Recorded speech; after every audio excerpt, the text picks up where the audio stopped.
fix that. G and K at the same time. Restart. That didn't work. Oh yeah, it did.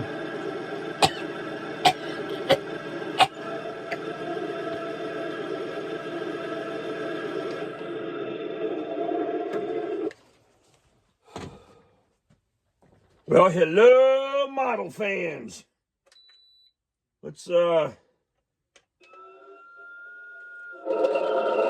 get this dude looking straight. Turn that damn smoke off, man. That's a serious turn the volume down too. Nice. Hang along. All right. What we have here is a Panzer Countwagen, I guess 3 Ausf.H Tauch Panzer. Yeah. I didn't know much about this vehicle. I got this from another Motion RC purchase a while ago. And you notice I haven't put any accessories on it. And interestingly, my accessories came in like a bag, and they were already removed from the parts sprue. So I have a pile of parts here that I need to put on. And, you know, some of this stuff is painted real. It's so unrealistic. But anyhow, look. What the hell is a Tauch Panzer? In 1940, okay, the Germans decided that they were going to, I think, I have to go back and read this. I think there were only like maybe 42 or give or take of these Panzers converted for amphibious purposes. And what do I mean by that? Well, they had you'll notice on the model when you get it, it's got this weird looking part on it, okay? And what that is a nice long wooden, you know, piece of tree, right? Just a big log or timber or whatever that's cut out real nice. And then this black thing here is a snorkel. So the log would get tied to the track somehow in case they got stuck, and it would just roll under the track as they roll over the log to get out of a jam. And let me turn these power off. The black thing, the snorkel, you'll notice on top of this turret here, there's a little deal here, a little hatch, which, yeah, that doesn't open. But anyhow, snorkel would have came out of that turret like that. Now, why would they do something like that? Because they thought, well, hey, here's an idea. Let's seal up all the areas that water can get into the tank. And let's put a snorkel on it. And you'll notice that the exhaust system is also pushing downward. They would lift these things up 4 points on a crane off of a barge or something, set them in the water, and these dudes would be underwater with a little snorkel sneaking out, or, you know, maybe they got an airline going to the vessel that's setting them in, and they were going to sneak up on the enemy underwater. Now listen to me. You got to have, and I'm stealing this coin phrase from Dan Bongino, you got to have freaking ginormous, huge moose nuts to get inside this tank, go underwater, back in the 40s, to try to sneak up on an enemy. I mean, they got to be massive nuts, because you couldn't pay me enough to even volunteer for this program. So, but they tried it, and it wasn't very successful, because a lot of these guys are just death traps, man. They get underwater, they get hung up on rocks or whatever's underneath there, and the tank can't move, especially if they bottomed out.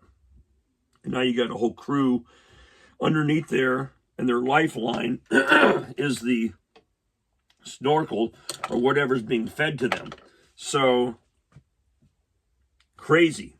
But anyhow, it's an interesting topic. You should go look it up and read about it, and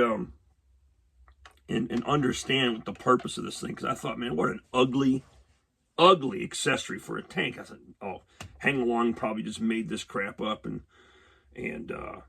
Nope, it's a real thing. It actually existed. The problem is with this tank also, it is in the wrong color. I have yet to find a photograph of this thing in an Africa Core desert yellow paint scheme.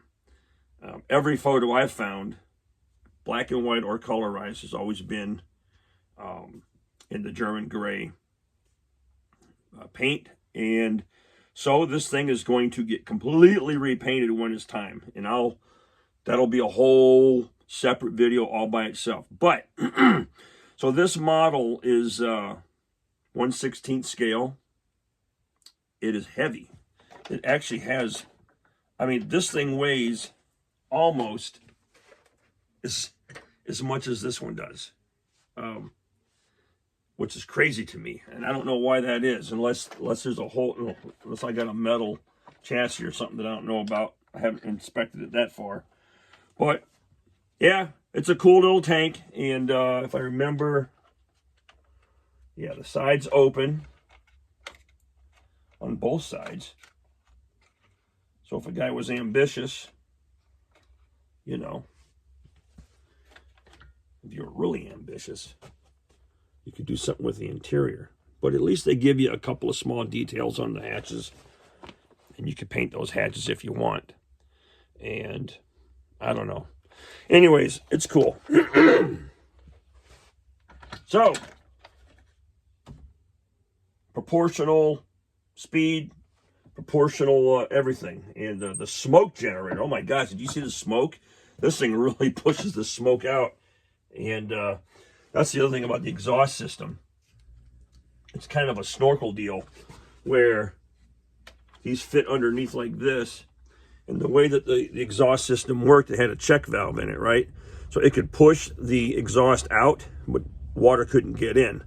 So there was a type of a one-way valve that was on the exhaust system. And they would go down and up like that. So I really thought that was cool. Interesting design. But yeah, that's it. Short video. I suppose I could do a quick run around here. I might just do that just to show you how it performs.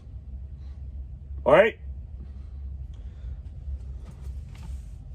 Moose nuts, man. You gotta have them if you're gonna get in that thing.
Well, that was cool. Well, that's it, man. Nice performance, nice slow scale speed. And yeah, look up the Tauch Panzer and read the history on it. It's crazy. But what a great little model. And I have to tell you, it is hefty. Now, it did smoke right out of the box. I noticed that my Tongue Day tanks don't smoke right out of the box. So be careful when you fire these things up that you're not running the smoke generator without the smoke oil in the system. But, yep, nice little accessories. This thing's going to detail out nice, but it's got to get painted, okay? All right. Well, hey, thanks for watching. Watson's models. So get out there and work on your models, man. They're saying, dude, I need you to work on them. Play with them. Drive them. Detail these models. Because they deserve it. Yeah.